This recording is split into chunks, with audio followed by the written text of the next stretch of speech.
I am Todd from GoodCleanFunLife.com. And I am Tony Russo, no relation. And we got lots of fun stuff this week, all sorts of fun stuff with this week. I did my homework for a change, which was cool. What I've started doing is started storifying my tweets, because I do things during the week that are probably worth talking about, or at least that I could talk about, but then I can't remember what they are because it's early in the morning for some people. So I started Storifying. You can follow me at my name backwards, OSSURYNOT on Storify, or just check the Good Clean Fun Life or the Tony Russo writer page for the link to the stories. And then you can have an idea what we're going to talk about, which is mostly what a grouchy old man I am. But before we get to how grouchy I am, let's take Todd's temperature for this week. How you doing? I'm doing good, Tony. I had definitely an interesting and busy week. It was very enjoyable and full of work, and had a couple different things that we were doing that I mentioned off air. I went up to New York City. New York City, which was quite an experience. I was covering an energy marketing conference, which was pretty interesting. Yeah, you'd think that energy wouldn't need to be marketed, but my brother-in-law has a company now that is a third-party verification company. I'm not going to get into what that is, but anyway, they're trying to get people to switch over to some form of non-utility energy, right? Like buying it from smaller groups or something like that. I could only pay half attention to what I was recording and more thinking about framing shots and stuff like that. But it's interesting because Berlin is into that. Berlin is one of those. Yeah. All the suppliers. They have their own power plant. They buy and create power. But they don't sell it. So I think these are like independent entrepreneur companies who, like, what is APPI out of Salisbury? What do they do? I don't know. Is that where Zach works? Yes. I have no idea. Well, it's funny because actually they're CEO or CFO or one of the higher ups is one of the chiefs. Huh? One of the chiefs. One of the chiefs. Was there for a panel, and they were talking about all that sort of stuff. But it's very interesting. They're talking about marketing, and they one of them made the comment in this panel is like needing to educate the consumer. Everybody defaults back to the utility, and one of them on the panel in front of this room full of people says, "Oh, I don't know. Should we be doing more on social media to help educate?" And at this point, in the middle of the room, you could audibly hear my eyes roll. No, I think we should probably maybe we'll do a zine. Somebody's got a photocopier here. We'll do a zine. We'll put it at the local record store, and then the kids will know. Yeah. Yeah. So I thought that was funny, but yeah, recorded that. Somebody at the end of the night, they had a little mixer and drinks and a little bit of music, which made me a little bit more comfortable in my and that's the environment that I thrive in. And somebody came up to me while in line for a beer, and said, like, "Oh, you poor thing, you recording all this boring stuff, and now you got to go back and review it all." I'm like, "Hey, man, that's what I do. Is I take boring junk like this and make it sexy." Right. And they, I think they thought that was impossible. So we'll see if it actually turns out that way. But interestingly, so that was Thursday. It's fun to travel. I took the train. I've never taken the train to New York before. From Baltimore? No, I drove up to Wilmington and then took it from Wilmington. Oh, all right. Yeah, no, I drove 3 hours to Baltimore. I'm so sorry. That's just amusing to me. I'm from not far from New York in New Jersey, and like when I have to go to New York, I drive to my parents' house, and then I get on the train there. But I couldn't imagine, like going. I'm like, where else would you get the train? You either get the train at my mother's house or in Baltimore or Philadelphia, right? That's where they have trains. Right. I forgot that Wilmington was a place. That's all. I wasn't laughing at myself. Well, it was pretty fun though, and actually, I enjoyed the ride home even better because I sat in the cafe car, and I thought that was like a thing of legend. Yeah, made you want to have a cigarette, right? Yeah. There are all these like flappers standing around, and everybody drinking highballs. Of course, it was 9 o'clock in the morning, but I like that you could sit at the desk, and I was actually doing some work. But it's just really interesting to go from New York, and the conference was at the Pennsylvania Hotel, which is right across from Penn Station. Right. Of course, I woke up. It was last Thursday, so I woke up in New York City on September 11th, which was just another day. As far as I mean, it was cool. I mean, there was definitely something about it. But Natalie was very concerned about me traveling. She's a worrier naturally, and even though I'm a 42-year-old man, thinks that I can't handle myself in the big city alone. But the truth of the matter is, I felt more safe on where I was, 32nd Street, or right there close to Times Square. I felt more safe than on the boardwalk in Ocean City. I mean, and people, it's like the boardwalk in that there's like the craziness, but people are cool there. Like it's like even the homeless guy is kind of like he's got that element of cool because he's in New York City. It's like, I'm a New York City homeless guy. I'm pretty cool, and everybody walking around. So I just tried to. If I can be homeless there, I can be homeless anywhere. Yeah, right. But I went from there to another extreme, which I found myself totally immersed in as well, and that was the boat docking in your favorite city of Salisbury, up there at Brew River, and it was quite an event. Have you done this event before? Have you ever? I haven't. I guess it wasn't you, but it was I just talked to somebody about this, because that's one of those. There are two things that I've never covered. I think there may be literally only two things left that I haven't covered, and it's never happened for me. One is the boat. I'm sorry, three things. Boat docking, never made it. Pony penning, never made it. Oh. And so it's really like the three peninsula things, and then the dock dogs and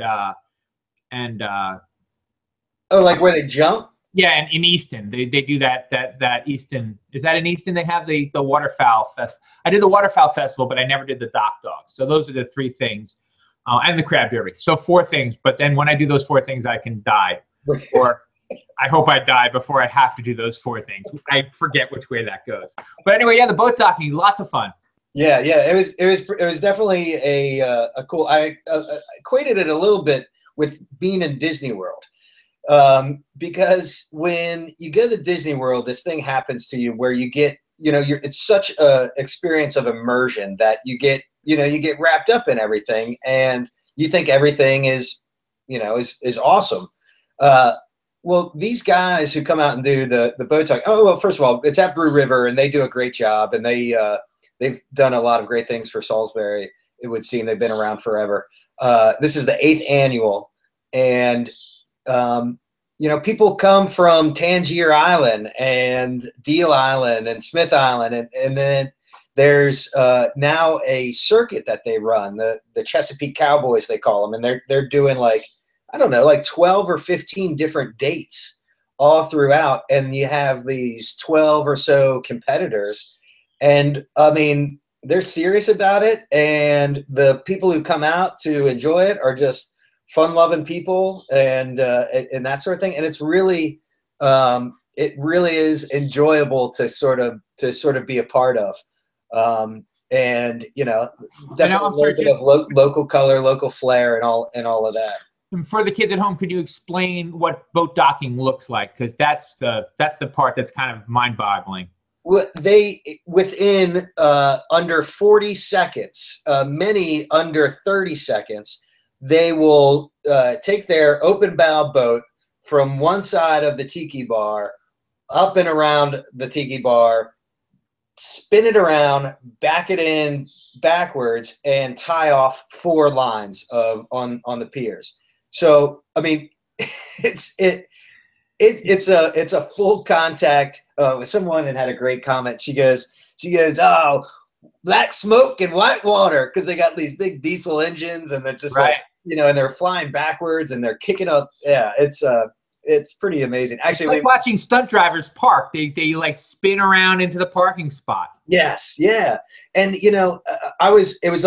so Friday night I went out for the practice run, and of course all those guys are like 10 beers deep during the practice run, and they have these like 30-foot to 50-foot boats, and they're out there in this little harbor just kind of bouncing around waiting for each other to go. Somebody goes by and kicks up a huge wake, and they're just sitting there like, gunning it back and forth. And that's where it felt a little bit like Mad Max on the water because you're like a foot away from the boat next to you and then being displaced like 2 feet vertically.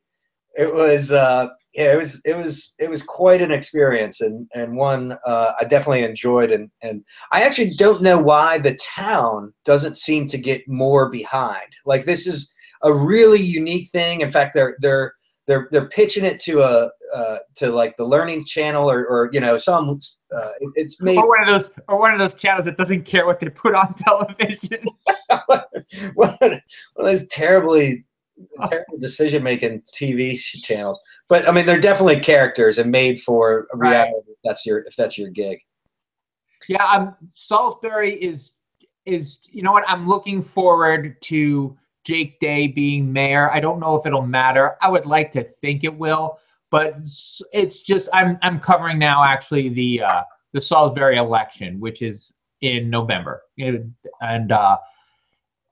it's just horrifying. I'm talking to these people and they're just it'll be interesting to see who wins. It'll be interesting to see what happens next year. I can't say this often enough or loud enough, and no one cares, and it's very hard for me to live with this. But politicians, especially local politicians, are always children in their parents' clothes to me, and that's the only way I can see them. Like, they talk about things, and I'm like, you haven't said anything interesting, important, or original. I mean, certainly in this conversation, but I'm starting to think ever in your life, It's like, education, tax. I'm like, so I spent all week, because I've gotten to the point now where I'm just aggressive, like, even for me, right? Yeah. And so one guy was talking about how, we needed to repeal these taxes. I said, that's boring. I said, you're boring me. What can you do? You're not going to affect national policy as a member of the Salisbury City Council. What will you do? And he's like, well, it's a whole part of a bigger picture. I'm like, yes, but you're a small part of the bigger picture. What are you going to do for your small part? And that was the first interview. By the last interview, I was just sighing. I'm like, yes, I know. I said, so the last interview I did, I said, I've spoken with 6 candidates. They've all said they're going to lower taxes. They're going to bring manufacturing jobs. They're going to improve education, and they're going to reduce crime. Why do we need to have a vote? Why don't you all just get together and do this? Right. Yeah. Like, well, no, it's the way we go about it. I said, I'm under the impression that you're all going to go about it the same way, which is you're going to get elected, and then you're going to complain that you can't do whatever you want to do. Right. It's just, it feels better, and none of it's going to get in the paper. It just feels better to me. I just can live with myself a little bit more, like, saying that out loud. Like, you're really just, you're boring, and you're not going to do anything. Right. And God, what has happened to my life? Do you, at the risk of going down a rabbit hole, do you think that's why on the national stage, people like Bernie Sanders and Trump are actually doing well, because they're just saying things that haven't been said before? Yeah. And I mean, it's funny I'm not looking down my nose at anybody, but I do pay attention to this stuff all the time. This happens every time. There's always there's always kookiness, because there's literally nothing to write about. And as someone whose job it is to write, whether or not there's anything to write about, You know, these guys are going to get coverage. I have lots of friends who are going to hate me saying that I don't believe in Bernie Sanders in a big way. I mean, it'd be cool if he ran. I just don't see it happening. And the same thing with Trump. I'm rooting for Martin O'Malley as a dark horse just because I have cool pictures of him that I might be able to sell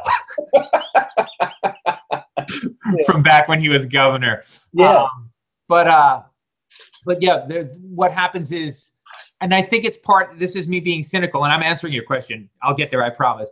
This is me being cynical. I think it's part of the political process where before anything matters, all of us who are sick of, you know, who are exhausted by and depressed by the political process get our poison. So we're like, yeah, this is going to be different. This is going to be a different election. Yeah. We're tired of the same old things. And then we shout about that for 18 months.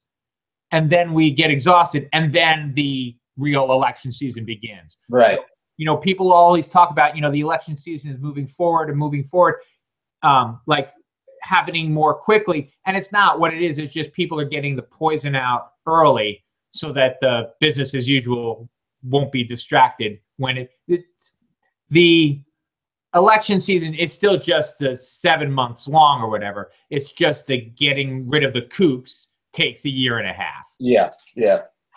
I got you. I'm pulling for Martin O'Malley too, because we have some cool pictures of him at Burley. Go figure. And I saw that you were at Burley this week. You made it in town, and I didn't even know. Yes, I had to come in at night to do my literary. All right, so I do a beer podcast. I do this podcast, and I do a literary podcast because I just love this now. I talk for 3 hours a week for my professional hobby. I don't know, but also I got a little bit shortcraftbeer.com, which is the beer site that I write for. Just kind of, they never had a leash on me per se at all. Not even per se at all. But, you know, there was just kind of like this agreement where, you know, I would try to write like every other week or with some regularity. And they gave me they gave me a raise.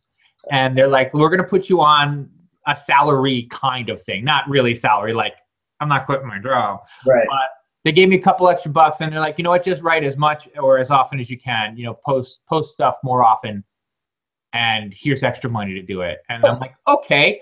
And so I'm like, all right, well, now I have no excuse not to finish my Crowler trilogy.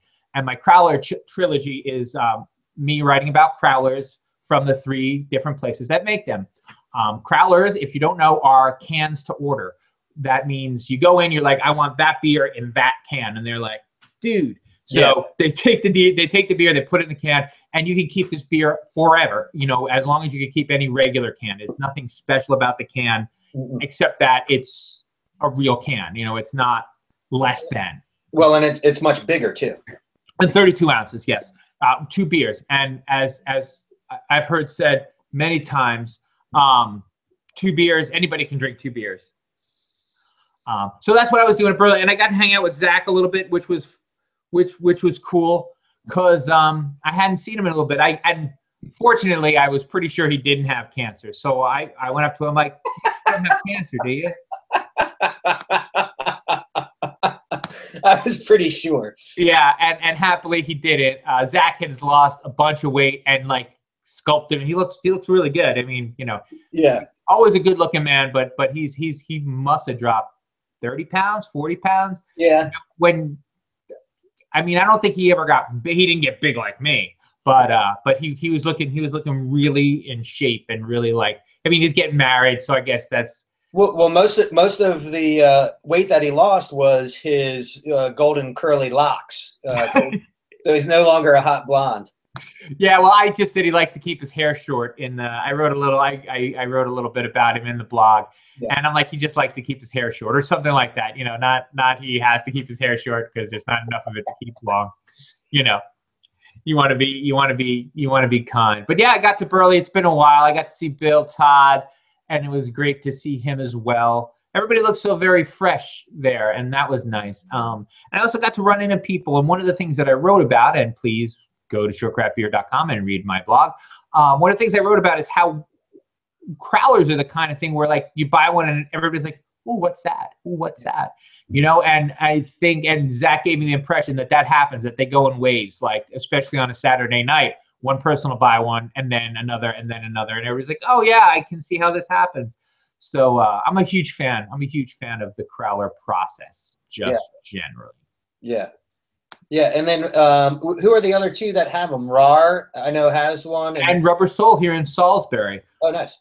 Which is open Thursdays, Fridays, Saturdays, and I believe Sundays now for football. I'll be doing another blog on them probably today or tomorrow because I had one half written and then I got distracted by the whole crowler thing.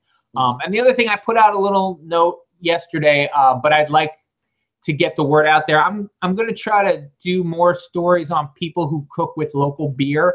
So if you make something with local beer, I'd love to come and take a picture of you making your stuff. You know, I know chili is a very popular thing. Lucky 7 chili is awesome. I've had also Bunker C chili, but not for a very long time. But I was at and next time you go to the Shark Tank, walk across the street to Dewey Beer Company. I want to call it Bethany, and that's why I keep stuttering, because I want to call it Bethany Beach, and I know it's not. I just can't help myself. Yeah. But go to the Dewey Beer Company, order the mussels. They steam the mussels and then serve them in a sauce, I guess, made from their saison. Yeah.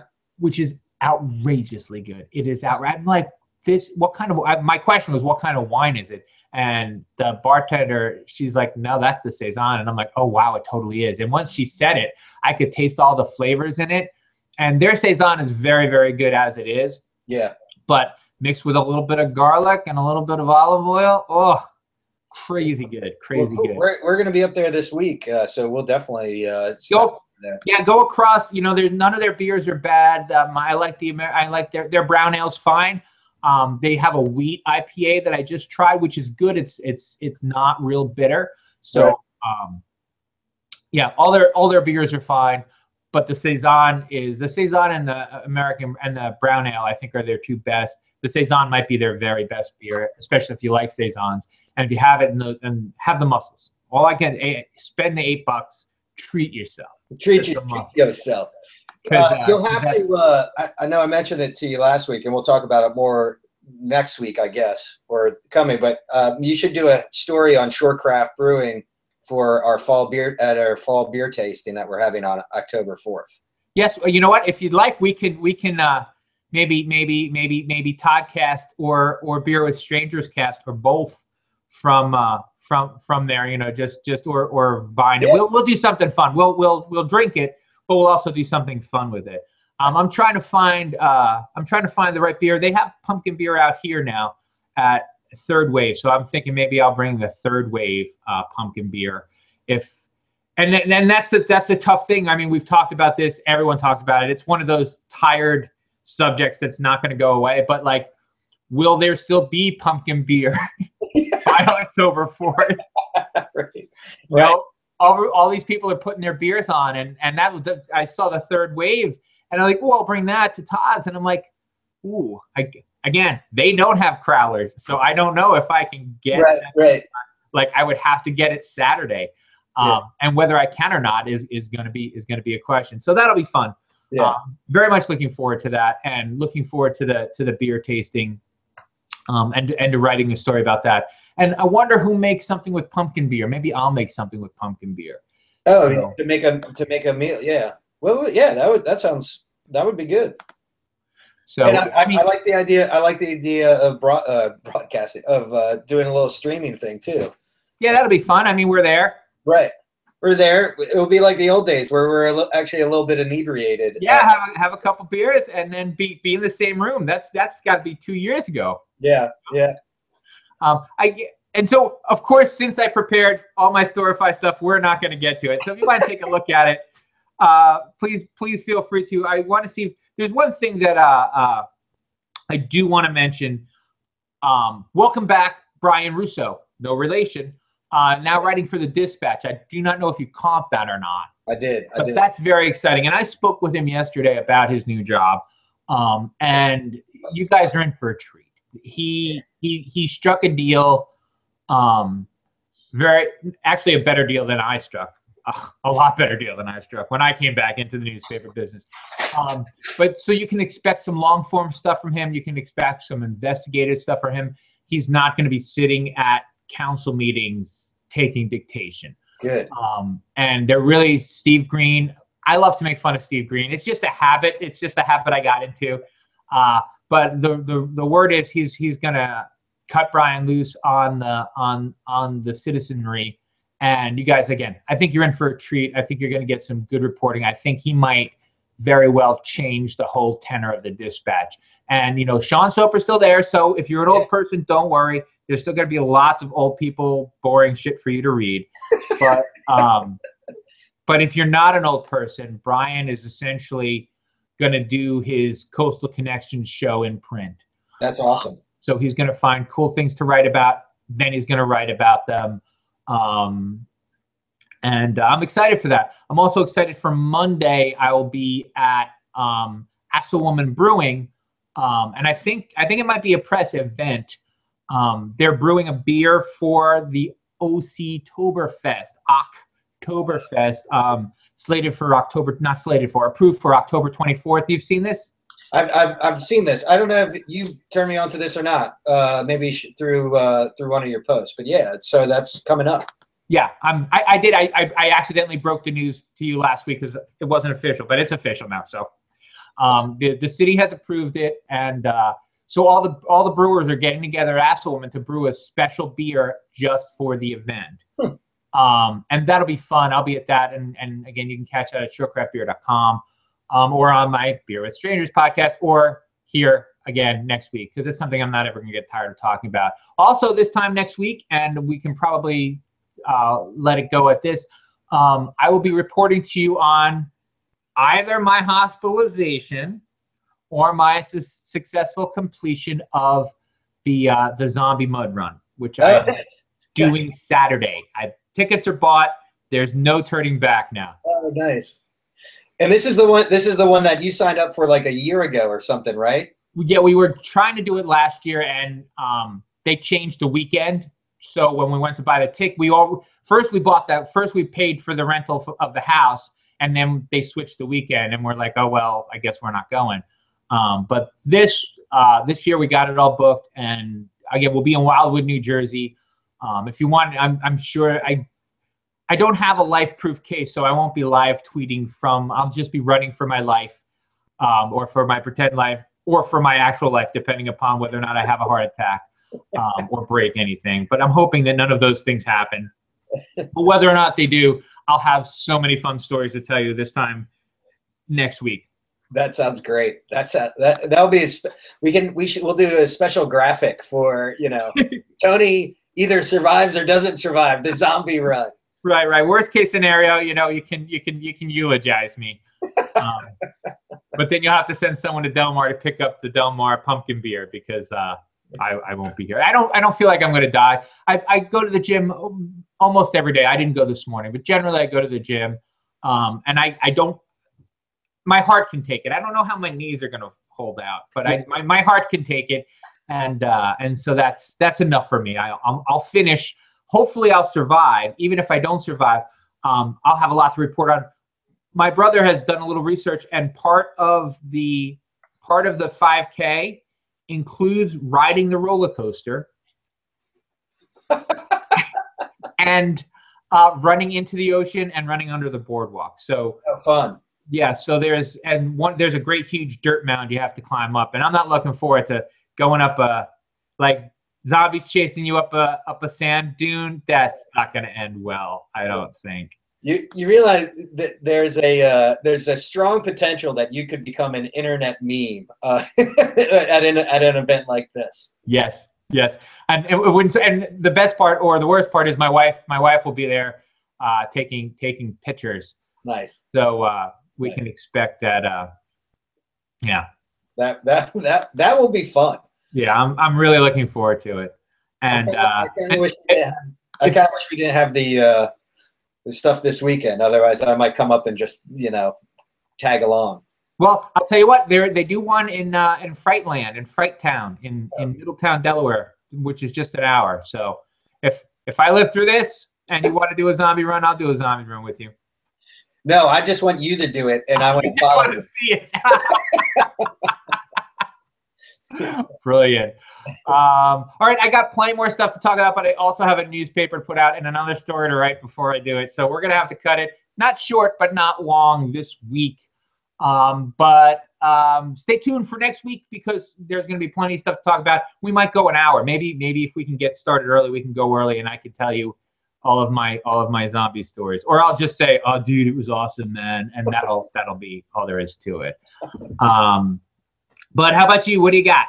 We got Bike Week's in town, and we got the Fiddlers Convention that's coming up, and so we'll be talking about that next weekend. And Natalie's, the chamber president duties, never cease to end when it comes to fiddling, apparently. So yeah, that'll be a good time in Berlin, as it always is. Yeah, and that's 5,000, 7,000.